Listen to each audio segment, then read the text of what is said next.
You're looking at a live shot encapsulated spacecraft on top of the rocket at Space Launch Complex 3. We'll see you, or as the starting with their flight path tonight will be in a southeastern direction, hugging the coast of Southern California and Mexico. Minute 10. Been blocked. We're about 1 minute, 5 seconds away from launch. T-minus 1 minute. Rock, range status. Rock, range is green. And we have just heard confirmation that the range is green. After launch, we'll be hearing the voice of United Launch Alliance's Marty Malinowski. He'll provide a status of flight of the Atlas V and NASA's Insight. Minus 40 seconds. We are listening in. Today we'll have a minute 3 countdown.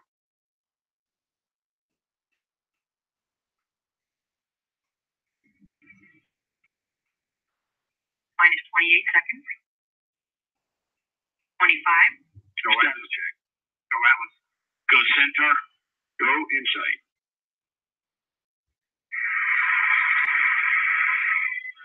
We're at T-minus 15 seconds.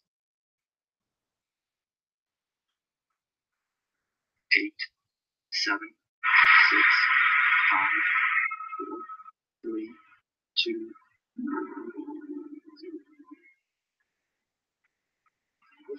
Of the Atlas V, launching the first interplanetary mission on the West Coast, and NASA's Insight, first outer space robotic explorer to study the interior of Mars.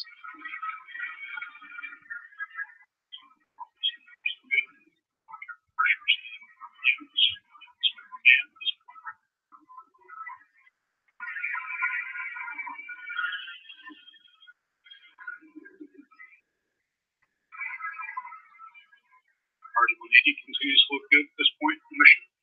Check pressures, pump speeds, expected regions, moisture ratio, controlling within expected parameters.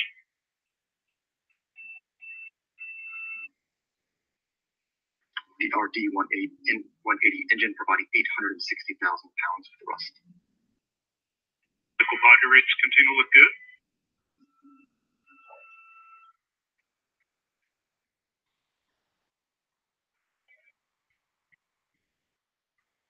All booster systems look nominal at this point.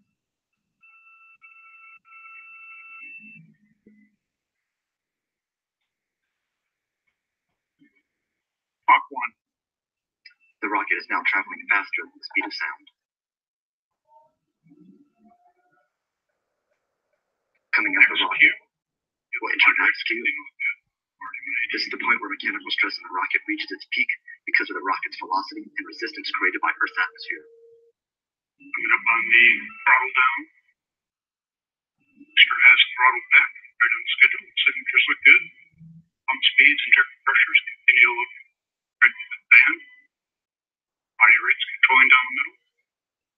Current altitude is 13 miles, downrange distance 7 miles, current velocity 1,965 miles per hour.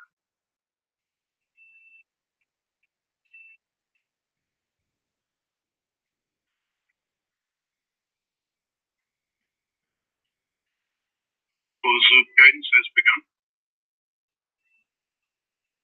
The first part of the flight was pre-programmed trajectories. Now the rocket is giving itself feedback on its flight path. And Q alpha steering has begun. Body rates look good. Pump speeds, injector pressures all within band.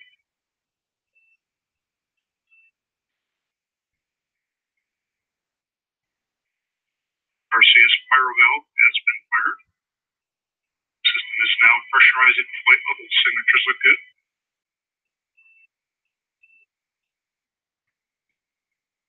Current altitude is 30 miles, downrange distance 43 miles, current velocity 4,542 miles per hour. You're looking at a live view from the Atlas V rocket. RD-180 engine continues to burn. Continue to look good. RD-180 is still performing well. Q alpha steering has been completed.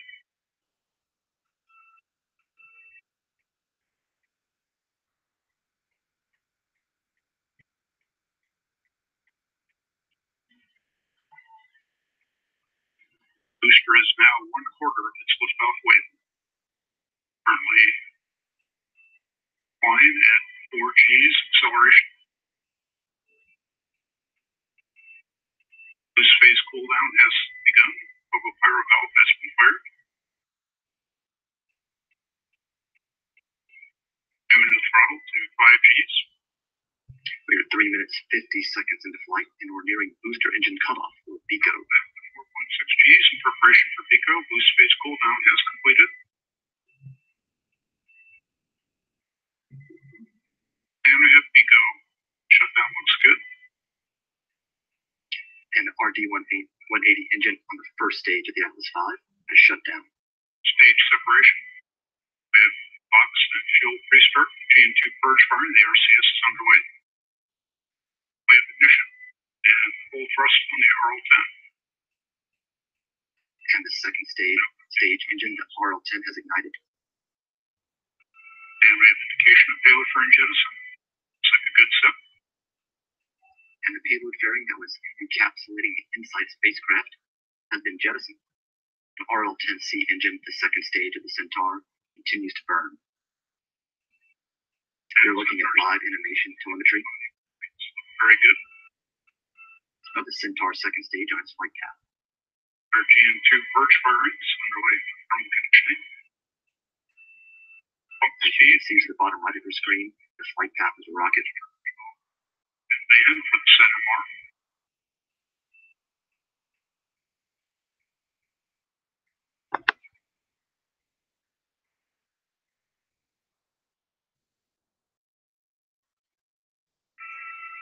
And Centaur has gone to closed loop view control. It is slightly fuel rich mixture ratio correction.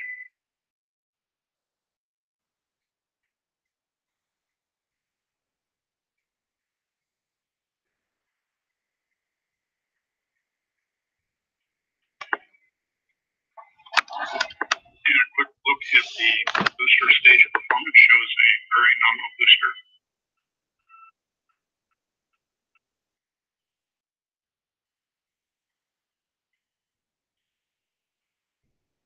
For those of you that are just joining us, we had an on-time liftoff of the Atlas V rocket carrying NASA's InSight spacecraft, as well as two small CubeSats called Marco. Its burn is scheduled for 8 minutes and 56 seconds in light.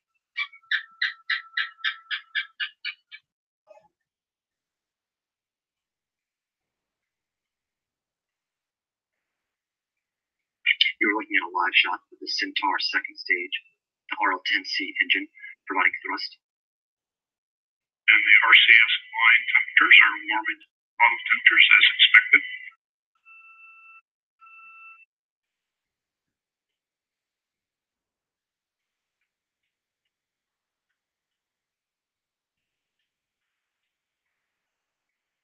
Centaur now controlling just slightly fuel rich.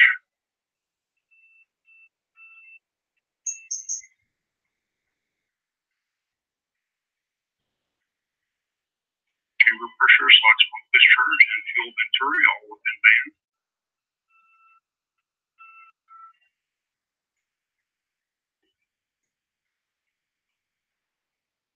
We are 7 minutes 15 seconds into the flight. InSight being taken to its trajectory. This will be the first of two burns of the second stage. Centaur systems look very good for this portion of burn. Up on the roll to optimize TESS East.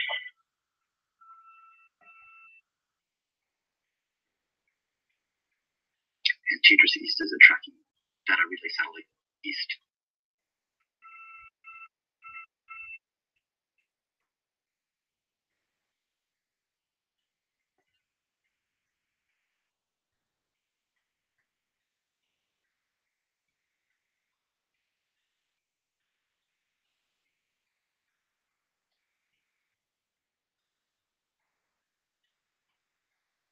And the RL-10 again continues to perform very well in requesting a fuel-rich condition at this point in burn.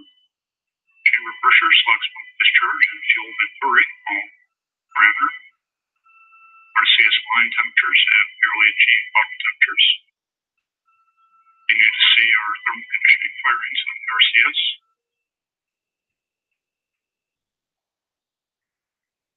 Tank pressures are stable.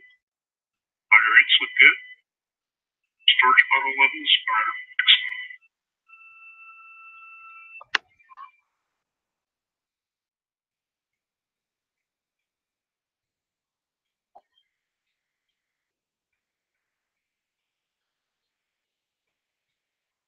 We are just over 9 minutes into the flight of Insight.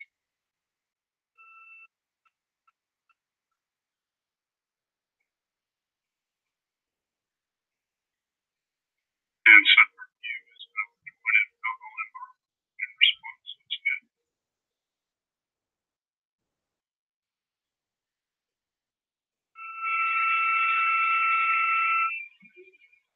You continue to see the flight path on the bottom right of your screen. Centaur is currently flying at an altitude of 136 miles. Downrange distance is 1,261 miles. Current velocity 14,066 miles per hour. This trajectory of the flight path will put the spacecraft and Centaur in a park orbit before crossing the equator. It will go around the southern tip of South America. It will cross the southern edge of the Atlantic Ocean, come up over the Indian Ocean to the east of Africa, and cross over India. They're nominal. RL-10 performance is as expected for the SAMR.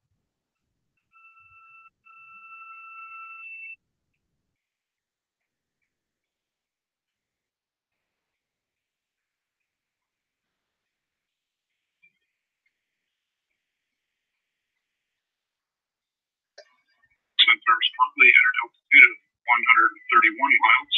Downrange distance 1,461 miles. Current velocity 14,790 miles per hour.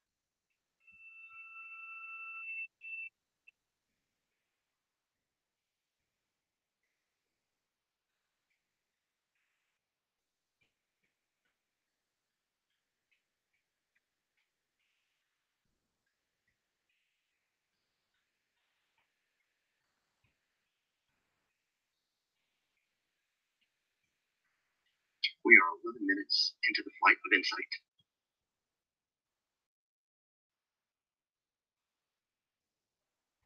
We have about 2 more minutes left in the first burn of the second stage RL-10 engine.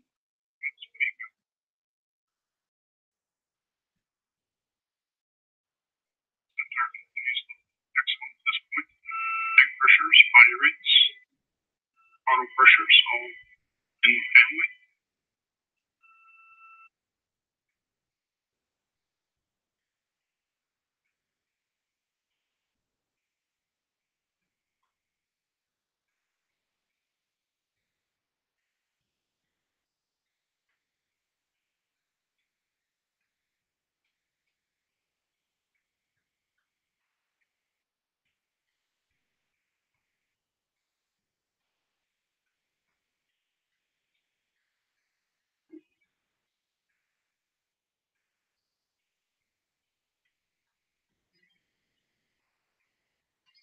We're coming up on 1 minute left in the burn of the RL-10 of the second stage. 1 minute remains in this first burn. Centaur EU controlling air nominal. RL-10 chamber pressure, LOX pump discharge, and fuel venturi, all appropriate for the SAMR. RCS line temperatures look good. You'll see thermal conditioning fire rates.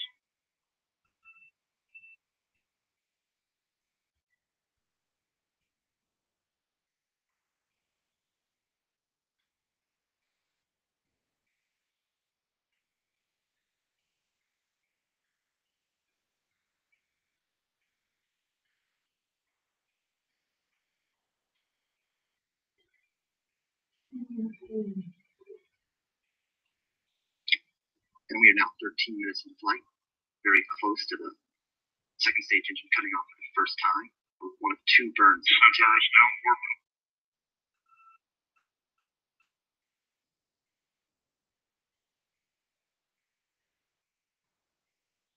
And we have MECO. Engine shutdown looks good. We have 4S settling motors on. And you just heard confirmation from United Launch Alliance, Marty Malinowski, that we've had MECO The second stage engine has cut off for the first time. The first part of the second stage, RL-10, being complete, we now begin the long coast phase of this mission. The coast phase will end when the RL-10 engine ignites for the second time for 5 minutes. The start of the second Centaur burn will begin over northeast Russia. The end of the second Centaur burn will be completed over the northern Pacific Ocean. After the end of the second burn, we'll coast for about 9 minutes so that the Goldstone Deep Space Network is in view for the separation events of the InSight spacecraft and the two Marco spacecraft that are traveling along. And that will happen over northeastern Pacific Ocean off the coast of Oregon. So with the long coast phase underway, we'll now go back to Stephanie Martin. Stephanie? Thanks, Josh.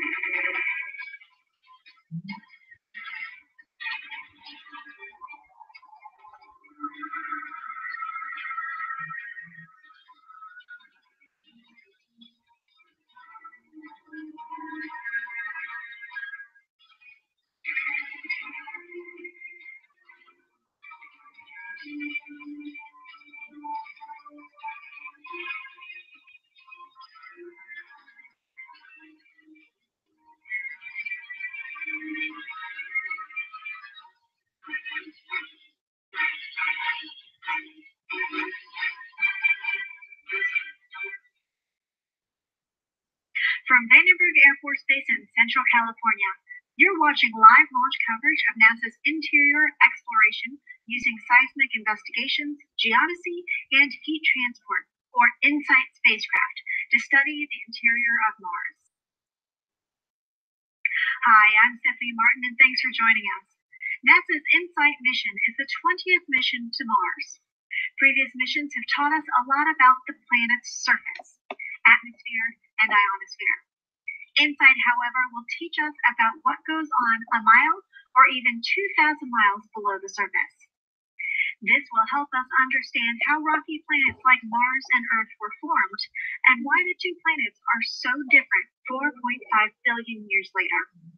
Today, we have team coverage from NASA's Joshua Finch, Tori McClendon, Blair Allen, Chris Gersh, and Franklin Fitzgerald, who are with launch teams across the Air Force Base. InSight is flying on United Launch Alliance's Atlas V 401 configuration and has a 2-hour launch window starting at 4:05 this morning Pacific time or 7:05 Eastern time. This means that launch teams have 2 hours to lift off from Space Launch Complex 3 at Vandenberg Air Force Base. InSight is set to land on November 26th in the Elysium Planitia region of Mars, which is about 373 miles from the Gale crater, where NASA's Curiosity rover touched down in August 2012. After InSight lands, it will spend 728 days, or a little over a Martian year, studying the planet's interior. InSight will be the red planet's first thorough checkup since it formed 4.5 billion years ago.